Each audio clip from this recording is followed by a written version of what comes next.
Member time expired. Mr. Stefanik. Thank you, Mr. Chairman, and thank you, Director Brennan, for your service. My questions will be focused on the process and development of the intelligence community assessment.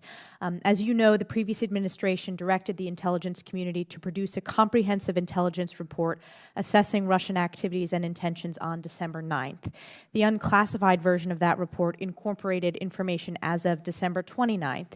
In your experience as an analyst and as the director, what is the average time that it typically takes to produce an IC assessment? It can range from days to months to years, in fact, depending on the complexity of the matter, as well as the urgency of getting something out, but it really does vary widely. So you noted that the complexity can have an impact on the timeliness to produce a comprehensive report. This report was produced in just 20 days in December. Was there anything about this interagency process that differed? The timeline, the approval process, the editing, or the staffing?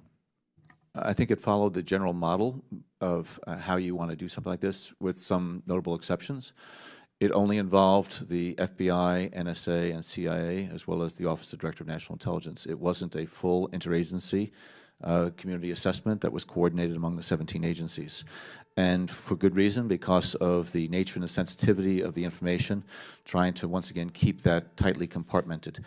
But in terms of the rigor and the analytic tradecraft, as well as the sourcing, and as you, I think, know, in the classified version, there it's extensively sourced. It tried to adhere to the general standards. So at no point there was never an individual within the administration outside of the CIA, the FBI, the NSA, or the DNI that reviewed, edited, or was part of the staffing process? Not to my knowledge, but I wasn't overseeing the production process and the review process. The DNI was overseeing the production process? Or? Yes, it was a DNI-produced assessment.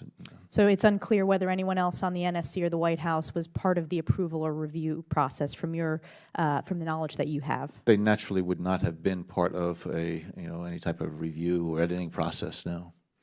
What happened between December 29th, the date of the last information listed in the ICA, and January 6th, when the report was published? Were there any additional edits or approval process outside of the norm?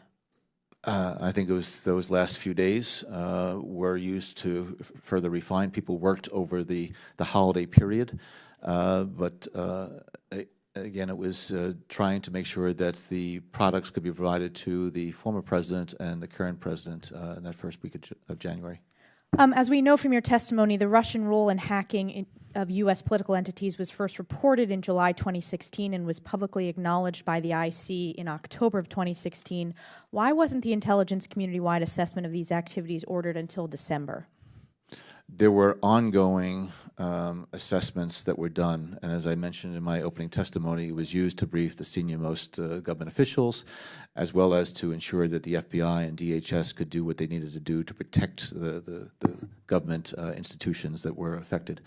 And so, again, there were periodic assessments as we were learning more through the process. It was additional detail.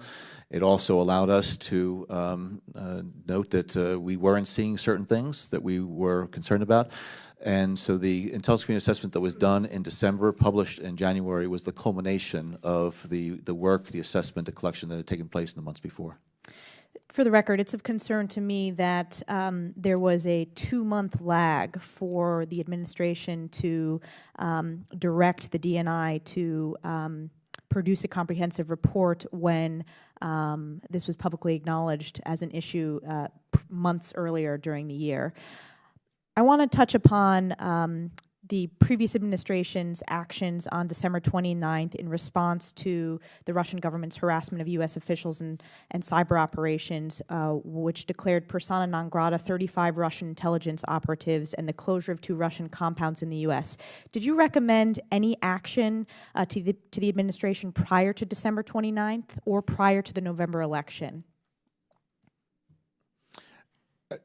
I wasn't recommending. we had discussed what different options might be. So let me ask, did frustrate. you suggest or present different options prior to the election or prior to December 29th to the administration? That's something that could be discussed in a closed setting. Thank you. My time has expired, or is about to, and I yield back. Gentlelady is back.